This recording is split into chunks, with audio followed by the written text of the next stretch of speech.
Welcome back to Definitely Not Definitive. I'm Ken. And I'm Bethany. And we're just a couple of kooky, crazy kids in love that love reacting to The Legend of Korra. Yes, we do. So this is season 1, episode 12, the season 1 finale. We're checking out today. Yeah. And if you want early ad-free access and see our full watch-along reactions, check out Patreon. We're a month ahead over there. And you can get patreon.com/definitely-not-definitive or click the link in the description of the video. Are you ready for this? I'm ready for Time this. to take down Amon. Let's do it.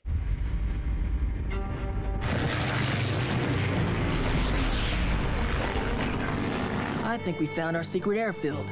Once we get down there, I need you to tear up those runways. We can't let those aircraft take off. Aye, aye, Captain. Ooh, General. General. All right, you guys wait here. Oh. Stay. Naga's like, I can help. Oh. Why would there be fence posts but no fence? Oh! Because they don't need a fence. Thank you all. When I was a boy, a firebender struck down my entire family and left me scarred. Lies. That's a lie, Amon. Or should I call you Noah Talk? Everyone calm down. Let's hear what she has to say. Amon has been lying to you. The spirits didn't give him the power to take people's bending away. He uses blood bending to do it. Amon is a waterbender. Making up stories about me is a pathetic last resort. His father was Yakone, and his brother, Councilman Tarlock. An amusing tale, but I will show you the truth. He scarred his own face? Oh. This is what a firebender did to me. What? I'm telling you, he's a waterbender. They don't believe me. It didn't work. We said what we had to. Let's get out of here. I wouldn't leave yet, Avatar. You'll miss the main event. Tenzin and his family. We saw them get away. Asami, I know I have hurt you, and I am sorry. Mom would hate you for what you've become. How dare you! I am avenging her death! Annihilate the fleet. That's right, General. I intercepted your message to Commander Boomy. How are we gonna get out of here? I don't suppose you know how to metal bend. That is a negative, sir. Yeah, Naga! Oh, good puller, puppy. Naga knows how to metal bend. Naga's like, my muscles metal bend. Ooh, fun. She's like, yeah, this is my jam. Just like a future industries forklift. I destroy the rest of the suits, though. Nice. Yeah.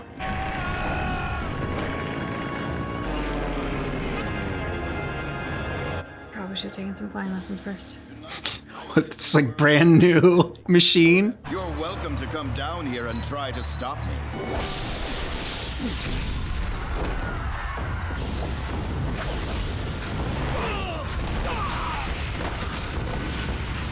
Where are Pema and the baby? In prison. Beifong? I don't know.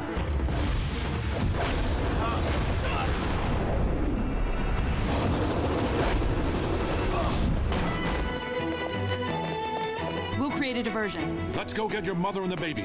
Prison break!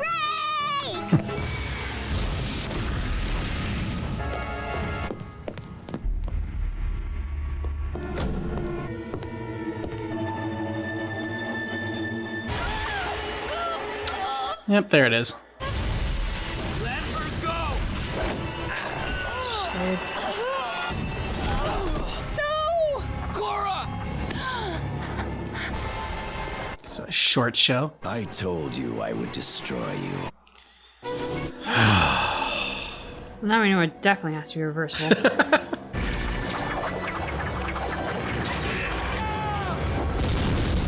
Shit. Did you not have a, yeah, He doesn't have a parachute. Okay. That's all right, he can fly. He's got flames. He's just doing his Iron Man thing. Yeah.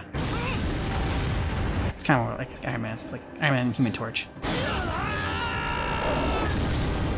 That's unfortunate. Dude, you fly better on your own.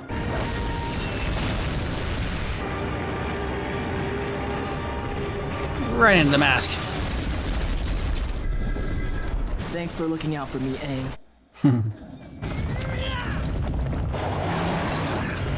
Way to go, Naga! Yeah. There we go. Whoa! Thanks, Naga! Good puppy. Oh, she's taking your advice and smashing stuff. What do you think you're doing? You are aiding the very people who took Breaking your your mother toys. away! You don't feel love for our mom anymore. You're too full of hatred.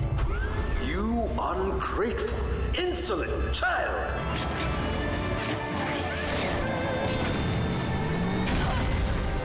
He's had a lot more training with this than you have. I now see there is no chance to save you! No chance to save you. You Bolin? Mr. Sato, you are a horrible father! Nice. Way to go. Don't be your dad. Yeah, exactly. Oh, Nagadi goes unpunished. You really are a horrible father. He's the one who's past saving. Oh, Sami. You are powerless. Aman, everything the Avatar said is true. Yeah. Yeah, so tell everyone. Get out and tell everyone before he kills you. You traitor! I dedicated my life to you. Oh, dude, you're so dead. So yeah, now you don't think he's gonna bloodbend against you? You just don't take out the Avatar, dude. You served me well, Lieutenant.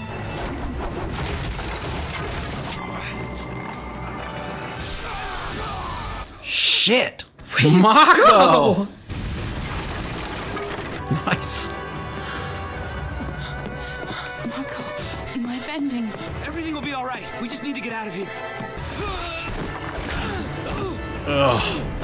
I'm impressed no one has ever gotten the better of me like that.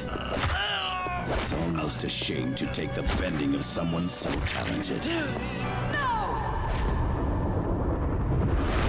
Ooh!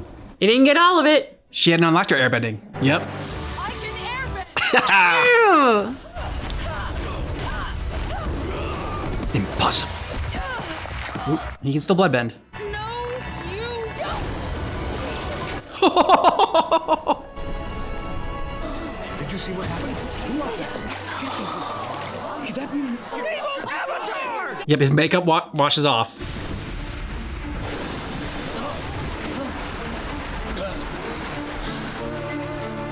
He's waterlogged. The scar's fake. Ha! You've been unmasked. Mm-hmm.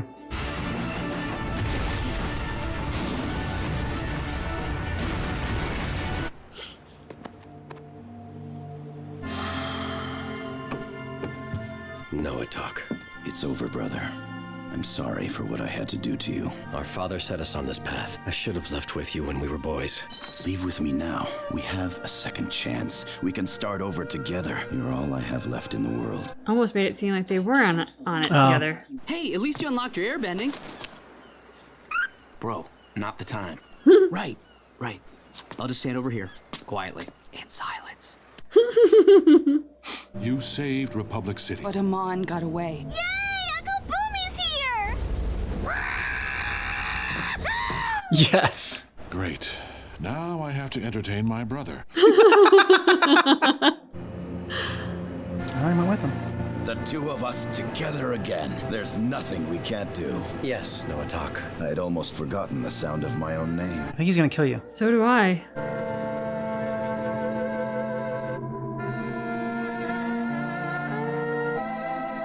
Kill them both. It will be just like the good old days.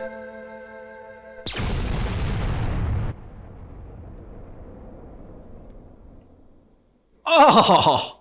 Okay. Wow. Boy, they sure know how to make a finale, don't they? Mm-hmm.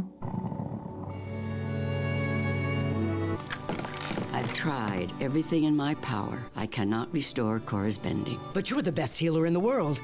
You have to keep trying. Sorry, there's nothing else I can do. Korra can still airbend, but her connection to the other elements has been severed. Oh, that means there's no going back. What? It's going to be all right, Korra. No, it's not.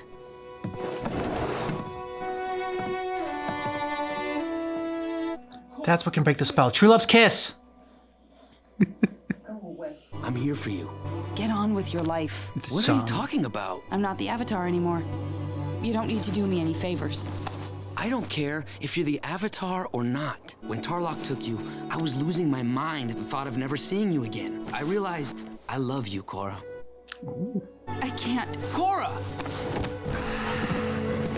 Give her time. Yeah. We need to be patient with her. It will take time for her to accept what has happened. As much as she wanted to hear that, she didn't want to hear it under these circumstances. Exactly.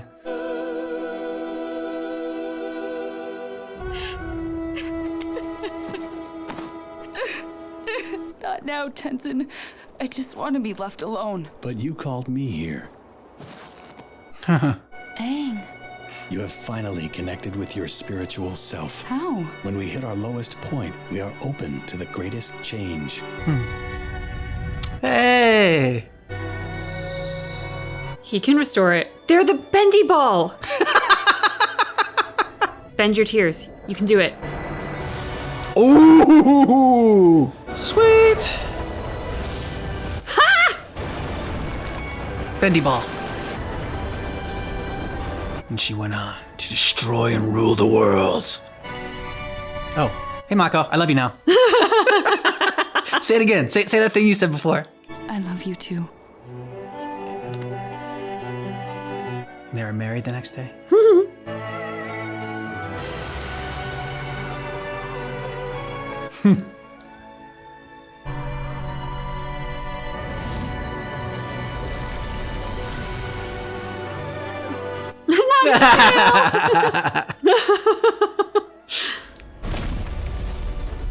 Thank you. I am so proud of you, Avatar Korra. Sweet. Yeah. Great season finale. Very satisfying. Yeah, but now I'm dying to know, like, who's going to be our villain going forward? Yeah, it feels like they're gonna probably have a villain for every season almost. Yeah. Yeah, which I'm okay with, keeps it fresh. I did love that the way that Amon and Tarlok went out, because they both were evil, and so like what you feel as an audience member, at least what I did, was that I wanted Korra to take them down. Yeah, of course. That's what I kind of expect to happen. That's most satisfying. But there was something so much more poetic about the fact that Amon finally realized that the sort of like fake love and admiration he was getting from a crowd through lying to them was empty, and that the only person in the world that he had was his brother, but it was his brother whose powers he took. And like kind of, I think from Tarlok's perspective, like he'd been made feeble by his brother. And so to have them kind of like going off in the boat together, this sort of like fantastical idea that they were going to go off into the sunset and live happily ever after as brothers and like, be each other's family after everything that transpired. I like that Tarlok was like, the only way this is going to happen is in the afterlife, because I can't go along with his fantasy. I can't pretend what happened didn't happen. So yeah, I don't know. It was unexpected, which made it all the more satisfying. Felt like Tarlok at the end there, Amon's whole mission or whatever was always about like, the world would be such a better place without benders, but he was a hypocrite the entire time because he was a bender. And that's how he was taking away people's abilities. And so in the end, it was fitting that Tarlok was like, well, you know what? You had like some of it right. Like the world would be a better place without bloodbenders. But he's like, even though his bloodbending was taken away, I still felt like because he used it, he felt like he didn't deserve to live either. Or like, if he took out like his brother, he probably couldn't live with himself if he had killed his brother. Better to just take them both out and, have him not see it coming. And like, Amon shedding that tear at the end. It seemed like, almost finally being like a little bit happy to be reunited, or like think of his past self, like who he was before all of this. It was very well handled. Because like you said, we want that satisfaction of, the bad guy gets taken down by the hero and we're happy and we're celebrating, and yes, good triumphs over evil. But the way this was, not that satisfying an ending where it's like you're pumping your fist and you're going, hell yeah. Right. It was just the like, yes, that was a satisfying conclusion because I think it was written well, but also sad there for them. I mean, once again, here people hurt, and those two kids were abused and set on a terrible path by their father. It was a sad ending, but it was a fitting ending. To what you said, that ties back to what I said after the last episode, which was sort of like how Tarlok had changed so much from the child that he was, who didn't have the heart to bloodbend animals. Yeah. But then he had gone down this path of darkness, shall we say, for lack of a better term, to the point that he was going to he did bloodbend Korra. He did bloodbending to another person. Yeah. And so, I think you're absolutely right. Like from his perspective, there just was no coming back for either one of them, which, karma. Yeah. Karma doesn't always work as fast as we like or exactly how we would like, but karma does come back at people. Unlike his brother, though, he wasn't a hypocrite, so bonus points for Tarlok there. True. And we get the satisfaction of Aang coming back. Yeah. And seeing all the other past avatars, and she has her like avatar state unlocked now. Korra has finally become the avatar. And you were right, the bending ball was basically it wasn't a physical ball, it was the circle of avatars. Yes, that's what the circle of bending ball. Exactly. Okay. They're the bendy ball. The bendy ball. Made up of a circle of avatars. Yes. Throughout the years. And it's sad with Asami and her father, seeing how broken up she was about it all. Because even though she knew that her dad was a terrible person and a terrible father. Knowing that fact doesn't make it any easier having that as your father. No, if anything, it makes it harder in certain ways. Because the idea of the person who you thought the person was, realizing that doesn't match the reality. People do change. Obviously, the death of his wife had an impact on him. I'd like to believe that he wasn't always the person that we know him to be, but it did send him down a sort of dark spiral. And one of the things that struck me was sort of like the narcissism of the character and the self-righteousness of the character and how he projected that onto Asami. Like, oh, you've gone beyond the point of being saved. You're too far on a dark path. Yeah. Like everything he was saying was true of himself. And he just didn't have the ability to have the self-awareness of like, hey, maybe what I'm doing and trying to kill people ain't such a good idea. And that's very common with people who have that kind of like self-righteousness, and that narcissism is in their warped worldview. There's nothing wrong with them, so there's something wrong with everyone else. Hope we get more of Iroh next season, because the little bit we got of Iroh is very impressive. And yeah, I want to see if your other theory comes to pass and comes to fruition with Iroh and Asami. Yeah, I mean, I'm not gonna lie, like I was a little disappointed that like Asami didn't see it like I saw it, and like, didn't make some googly eyes at General Iroh when he came into the scene of things. But it's fine. There's time. He didn't get googly eyes over her either, so might be a slow burn instead of a sudden lightning strike. Exactly. Well, she thought it was lightning strike with Mako, so she learned her lesson. So she wants to take things slow now. True. That was a swing and a miss for the lightning. Yep. Naga. Yeah. Beast of an episode for Naga, just coming through time and time again. And that was great to see. So strong. I mean, pushing down the bars and coming through at the clutch moment when it wasn't Korra, like nobody had called Naga. Naga just knew, like, hey, they're gonna need me. So like, I'll lie down here and pretend like I'm gonna stay, but I'm not gonna stay. Yep. And then also in the heat of the battle, like working with Bolin and protecting him. Taking down those like mech warriors, whatever. So that was great. All right, so top 5 characters for this season. Naga and Pabu can be one character. Yes, and they are. So they are. They are. Yeah, obviously. so they're both being our top 5. Asami's gonna go in there. Okay. Korra, I mean, just obviously. So I'm at 3 now. Okay. Because I've got Pabu and Naga, Asami, Korra, Tarlok. Oh, I did not see that coming. For the journey of the character. Okay. Ending so differently from where he began. And taking out Amon. Like, he's got to get bonus points for that, right? Like, I mean, we've been trying to take him down all season. Tarlok finally does it. You've been putting more and more villains in your top 5. I'm proud. Thank you. Yeah. And Talk about a journey. And then number 5, I'm going to give it to Bolin. Okay. For comic relief, for genuinely always being a good guy, which doesn't stop him from like putting his foot in his mouth, like, oh yeah, Korra and Mako, they kissed, but it meant nothing. Terrible moment for you, dude. Terrible moment for you. Best intentions. But like throughout, he was a incredibly relatable character.